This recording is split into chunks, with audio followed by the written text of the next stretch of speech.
السلام علیکم دوستانو. په نننۍ ویډیو کې به د اته داسې بدو عادتونو په اړه معلومات درکوو چې دماغ په مکمل ډول تباه او له منځه وړي. اول عادت: په سهار کې د ډوډۍ نه خوړل یا ناشتې نه کول. دویم عادت: د شپې تر ناوخته پورې ویښ پاتې کېدل.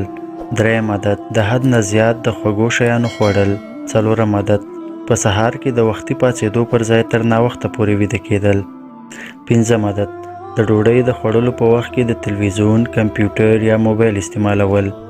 شپږم عادت: د ویده کېدو پر وخت د خولۍ په سر کول یا جرابې په خپو کول. اووم عادت: بغیر له ضرورته د ادرارو تر ډیره وخته ایسارول. اتم عادت: د سګرټو څکول. دوستانو، دا عادتونه زموږ په معاشره کې او خصوصا په ځوانانو کې ډیر لیدل کیږي. دوستانو، په خپل ځان او ځوانۍ رحم وکړئ. د صحتمند وجود او ښه راتلونکي لپاره د دې عادتونو څخه ډډه وکړئ. که ویډیو مو خوښه شوې وي، ویډیو لایک او زموږ یوټیوب چینل سبسکرایب کړئ، ترڅو همداسې معلوماتي ویډیوګانې د ټولو نه مخکې تر تاسو ورسیږي او د ثواب په خاطر یې له خپلو دوستانو سره شیر کړئ.